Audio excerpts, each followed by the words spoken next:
Okay, since the Philippines political system was patterned after that of America's, midterm elections also serve as a de facto referendum on the incumbent president. And of course, unlike in the case of the US, there's no re-election option for President Duterte. He only has a constitutional mandated single 6-year term.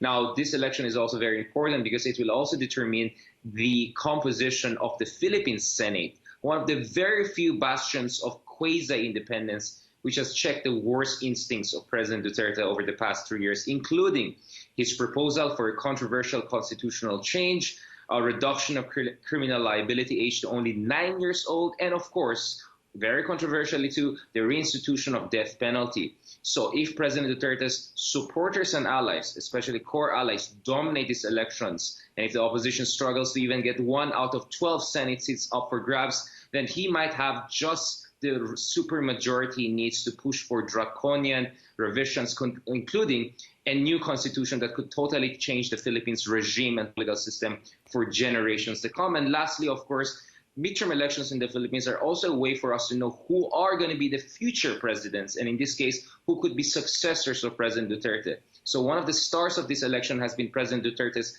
right-hand man, a kind of taciturn and obscure figure, Bongo, his special assistant, who's now in the top 5 in the race for the 12 seats in the Senate. And if that person tops the Senate race, he could be very much one of the contenders in 2022 to succeed Duterte. The other one, of course, is Sara Duterte, who's still running for the mayorship of Davao. She is the daughter of Duterte, but she's also being groomed to be one of successors of Duterte, and she is the de facto leader of the administration coalition, which is expected to get either 8 or 9 out of the 12 available seats. The opposition so far is struggling very much. So this election may be just a midterm elections, but in very much this is about whether we're going to affirm the Duterte style of presidency or we're going to give him even more power to completely upend the Philippine democracy for generations to come. Richard, what issues are the opposition groups campaigning on, and how successful do you think they'll be? So one of the reasons why the administration is doing well, aside from the fact that they're benefiting from President Duterte's endorsement, he has 81% approval rating, highest on record in the Philippines, and also the war chest of the state, because the state turns into the party machinery in midterm elections in the Philippines. It's also the fact that the opposition has struggled to have a clear narrative, a counter-narrative. So there were 3 issues that the opposition tried to mobilize support against President Duterte. One of them was the South China Sea disputes and President Duterte's so-called pivot to China. There have been a lot of controversial tensions between the Philippines and China. There's been a lot of controversy about debt trap because of China's investments in the Philippines and influx of hundreds of thousands of Chinese workers, a lot of them illegally. But for some reason, it seems that issue has not resonated as much with the public as people expected. The second issue was the economy. Inflation surged to 6% last September, and that actually led to a massive drop in Duterte's approval rating, his lowest in 2.5 years. But now the inflation has reduced to only 3%, with the government importing like there's no tomorrow cheap food products, which have artificially brought down inflation just ahead of elections. And of course, the last issue is human rights and war on drugs issue. But for some reason, it seems the opposition has also struggled to mobilize support, because the opposition has been good in criticizing the methods of the government, but has not been very good in terms of providing an alternative, especially in a situation whereby majority of Filipinos feel that we indeed have, maybe this is just perceived, but they believe that we indeed have a crime epidemic and a drug epidemic in the country, and that something has to be done. So Duterte is taking advantage of what Umberto Eco, the late Italian philosopher, called the cult of action.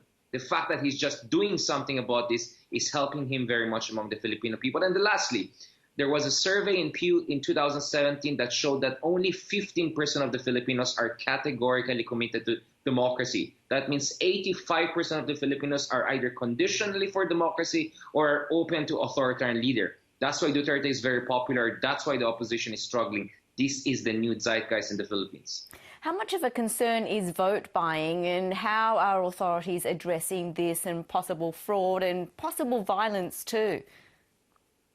Yes, according to Commission on Election Authorities, this has been the worst case. We have seen the worst case of vote buying in Philippine history. It's massive, with a lot of traditional politicians and warlords vying for prized elected offices that could give them billions of pesos and millions of dollars. for years to come. So vote buying has been horrible. And yet the Commission on Election in the Philippines does not have the fang. It doesn't have the capacity and the resources to fight against it. So there have been some isolated cases of certain politicians or groups being arrested on vote buying charges. But these are very much token activities and token arrests. But systematically, vote buying has worsened in the Philippines. But as far as the Philippine public is concerned, there's a high tolerance for vote buying. It seems to be very much part of the fabric of our electoral culture, unfortunately. But what people are very concerned about is the credibility of counting of the final vote. So there are also issues about whether the automated elections are credible, especially with one major watchdog, the so-called NAMFREL, which has been active since 1983, withdrawing its accreditation and partnership with the Philippine Commission on Elections in light of some concerns with safeguards in terms of access to the information coming from the Commission on Elections. So there's also some cloud of, let's say, credibility gap when it comes to this election. So in a situation whereby the opposition gets 0 seats in the Senate out of 12, you can imagine what are the criticisms that are going to be levied against the administration. Indeed, and it sounds like a very complex process with many votes to count. How soon do you think we'll see final results?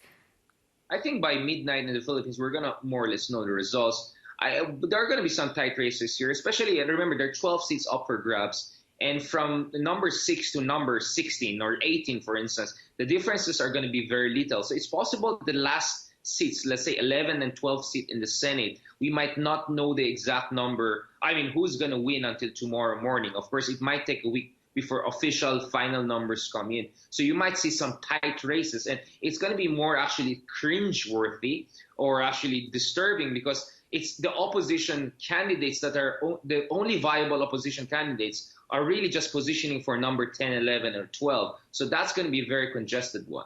So opposition might hold on to their seats right until the last moment and way into tomorrow. Richard, we will be waiting to see what happens. Thanks so much for joining us on The World Tonight. My pleasure, as always.